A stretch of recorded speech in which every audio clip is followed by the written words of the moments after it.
Kata Rasulullah, menikah kamu, sholat 5 waktu kata Rasulullah. Kemudian apa lagi? Baca Al-Quran. Kemudian apa lagi kata Rasulullah? Puasa Senin Kamis. Kemudian selanjutnya yang dilakukan oleh pemuda ini ketika dia sudah menikah, maka berbagilah dengan orang lain, bersadaqah. Yang terakhir yang dilakukan, yang disuruh oleh Rasulullah adalah ajak saudaramu ke masjid. Yang terakhir, puncaknya adalah mengajak dengan akhlak. Kalau akhlak orang masjid bagus, maka orang tertarik untuk ke masjid.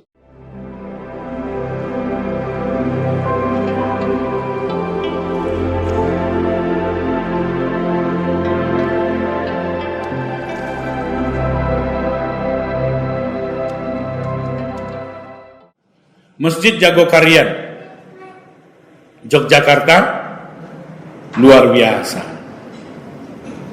Kasnya 0%, tapi orang makan tiap hari di masjid itu, Pak. Hebatnya masjid hari ini, masjid lagi berbenah. Kita masjid semakin berbenah, pagar semakin rapi, tapi di masjid semakin disediakan tempat minum, disediakan tempat orang mampir sholat, disediakan tempat orang istirahat. Masjid Uswatun Hasanah di Jalan Daan Mogot di Jakarta Pusat, di dekat Pesing. Itu ditulis di meja di depan. Kalau mau datang ke masjid ada keperluan apa? Kalau butuh tempat nginap kami siapkan. Kalau kekurangan ongkos kami tambah. Luar biasa. Kalau kelaparan kami menyiapkan dapur untuk makan orang yang singgah. Iko karajo masjid. Nah, inilah sebenarnya apa yang kita inginkan dari masjid yang ingin kita cita-citakan. Anak-anak yatim lah bagian pitinya di situ. Sekali setahun. Kalau bisa sekali 3 bulan. Karena anak yatim itu makannya tidak sekali setahun lah. Betul nggak? Kebutuhan sekolahnya sekali 3 bulan itu paling minim itu. Bagikanlah secepatnya sehingga orang rami-rami lo menyumbang. Nah, di masjid itu kasnya 0, tapi kenapa uangnya banyak? Kenapa uang orang yang bersedekah banyak? Karena 0. Nyonolkan pitinya. Ada orang butuh uang sekolah, direkomendasi. Jadi dari masjid ini bangkit ekonomi, dan Masjid Ar-Rasul dianggap orang hari ini sentral. Di masjidnya terbuka. Di masjidnya tidak lagi pecah-pecah. Di masjidnya tidak lagi menginginkan ada lagi khilafiyah. Ini yang dihindarkan. Nah, mendatangkan para ustadz, mendatangkan para mubalik, tidak lagi ragu. Mau datang dari Madinah, silakan. Mau datang dari Makkah, silakan. Mau datang dari Jakarta, silakan. Kita persiapkan dari Masjid Ar-Rasul. Ini yang namanya manajemen masjid terbuka. Kokannya nampak, Pak. Kawan-kawan mubalik se-Sumatera Barat menyampaikan. Ahmad Bekauni juga menyampaikan. Apa yang terjadi? Kehadiran kita terbuka untuk diri kita. Nyo nampak, saya nampak. Pengurusnya kok karikannya, berarti ada masalah tuh. Awak ada mungko-mungko utang surang Allah ya? Tidak ada. Karena kita serahkan pada Allah Subhanahu Wa Taala. Badek betuna pengajian ustaz pagi kok. Nyona nampak saya disampaikan. Ndak baju dul cara mau ustaz kodo. Kerinduan hati bagaimana kita mendekatkan diri kepada Allah melalui masjid ini. Nah, Bapak hadirin dirahmati Allah. Bagaimana kita melakukan, bagaimana mensejahterakan masjid? Bagaimana menjaga hati di masjid? Yang kedua, terhindar dari azab kubur. Kiranya azab kubur kok barek, Pak. Kapak saja ditanya ciek bingung orang. Jadi menjaga sholat berjamaah di masjid, yang pertama diberikan rezeki dari pintu yang tidak terduga-duga. Masya Allah. Tak tentu saja, Pak. Ada saja orang yang magil, ada saja Allah yang antar melalui malaikatnya. Yang kedua, terhindar dari azab kubur. Yang ketiga, apa yang kita dapati dari Allah apabila kita menjaga sholat berjamaah di masjid? Yang ketiga adalah mendapatkan catatan amal dari sebelah kanan. Koklah dari suwo tarimo itulah dijamin masuk surga. Senyum malaikat dengan kita, menunggu kita datang. Ada kejadian di Jawa Barat, kuburan yang digali karena pemindahan tempat kuburan itu, karena itu akan dipakai untuk pembuatan mal, maka kuburan umum itu dipindahkan, dibongkar. Kira cie kuburan guru mengaji utuh jenazahnya, Pak. Ditanya kepada keluarga, sudah 17 tahun ini dikubur, tapi kuburannya, jenazahnya masih utuh, dan kain kafannya hanya menghitam karena tanah, tapi masih ada kainnya, masih kokoh kainnya. Masya Allah. Dicaliak mungkonya masih senyum. 17 tahun. Apa yang membuat itu? Aromanya tetap harum karena dia tetap menjaga ibadahnya di masjid, dan dia menjaga sholat jemaahnya, dan dia menjaga baca Al-Qur'annya. Jara ragu-ragu baca Al-Qur'an ko tiap hari. Paci Al-Quran kau gadang nawan tu kau nyoba linan ketek yang bisa awak bawa ke makam. Kau ndak nampak dek mato biasanya pakai kacamata. Ndak adonan sulit hari kini. Terima catatan amal sebelah kanan ketika kita menjaga solat berjamaah kita. Bagaimana kita memakmurkan masjid dengan beribadah, meningkatkan amal. Masjid ini tidak akan nyaman, masjid ini tidak akan aman kalau kita tidak amal di dalamnya. Al-Quran ada, bukanlah ada, tapi kita mengkerut, tidak menjaganya. Masjid kusam. Ada masjid yang kusam? Inilah yang kita jaga. Jemaahnya tetap ramai, terjaga, hatinya terjaga, kelembutannya terjaga. Kenapa ini yang kita bahas? Karena mengupas masalah masjid. Karena kebersangkutan semuanya. Karimnya, imamnya, muazzinnya. Imam harus benar-benar bisa membaca dengan lafaz yang benar. Nah, ibu bapak hadirin dirahmati Allah, ini perlu bersangkutan. Terima dari sebelah kanan. Maka yang keempat yang kita terima ketika kita menjaga solat berjamaah di masjid adalah meniti titian siratal mustaqim secepat kilat. Onde.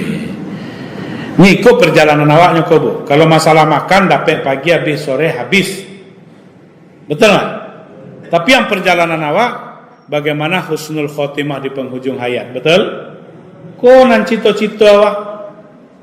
Yang kelima, yang mau kita dapatkan, yang akan diberikan Allah dan dijamin oleh baginda Rasulullah apabila kita jaga sunnahnya. Sunnahnya itu adalah berjamaah di masjid di mana suara azan terdengar. Ini tidak harus di Rasul berjamaah Pak.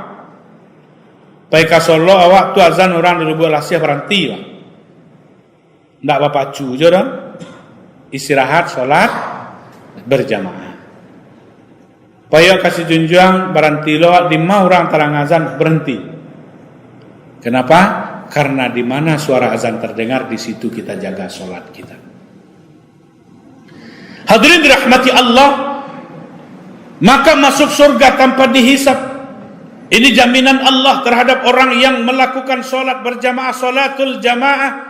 Membuat seseorang hatinya terjaga, membuat seseorang pintu surga terbuka dalam kehidupannya. Menjadikan dirinya jadi yang terbaik, dicintai dan mencintai, Allah mencintai dan kita dicintai oleh Allah Subhanahu wa taala. Ko tampe-tampe nan kaki to dapean. Yang pertama, diberikan rezeki tanpa diduga. Itu contohnya. Alun mengamangale do langsung kue ko tibo. Begitu rezeki Allah berikan. Maka kuncinya adalah suatu kali seorang sahabat datang kepada Rasulullah. Ya Rasul, saya ini miskin. Bagaimana caranya ya Rasul? Apa jawaban Rasulullah? Allah babini, alun ya Rasul. Babini lu. Kata Rasulullah babini. Akhirnya dia menikah. Allah menikahnya cie, datangnya ke Rasulullah. Alun jok kayu ya Rasul. Porang bini, tambah cile. Nikah dia satu lagi. Nikah yang kedua ini rezekinya melimpah ruah. kok ndak ustaz melegalkan nikah, siana nikah dua, kalau niatnya nafsu itu bejat namanya. Tapi kalau niatnya dakwah namanya ibadah. Ini tergantung niat saya. Hadirin dirahmati Allah, sunnah Rasul kah berbini banyak itu? Sunnah, karena memang itu dilakukan Rasul. Tapi kalau anda adil ndak usah cie saja cukup. Kok kasih langsung keto, dan kok masalah agama lo nang dikedepankan dengan itu, yuk jaga yang terbaik. Nah, ibu bapak hadirin dirahmati Allah, ini 5 yang kita dapati apabila kita jaga sunnah di masjid menjadi orang-orang yang beribadah. Tentu puncaknya adalah akhlakul karimah. Awak jagoana sholat di masjid, kalau akhlak awak tidak bagus, tidak juga baik itu. Maka akhlak kata Rasulullah, siapa yang menjaga akhlaknya ke masjid, siapa yang menjaga dirinya ke masjid, siapa yang menjaga jiwanya ke masjid, maka Allah gantungkan hidupnya ke masjid. Jadilah awak jam di kampung awak. Kok lewat uniko berarti jam sawaleh. Kalau sorenya lewat berarti jam 5:30. Kok lewat lo uniko jam 5:30 berarti iko maghrib. Dianggap awak jam oleh tetangga, sehingga tetangga itu tertarik untuk ke masjid. Yang terakhir, jangan merasa suci kalau kita ke masjid. Ndak lo boleh merasa suci doh Pak. Merasa berasi awak, mengamek-ngamek mengecek orang dia awak rajin ke masjid. Ndak paralu, biasa saja. Seperti orang ke masjid, ajak mereka. Ini perintah Rasulullah. Itu cara ngajak dengan pelan-pelan, dengan akhlak, dengan diri, dengan jiwa.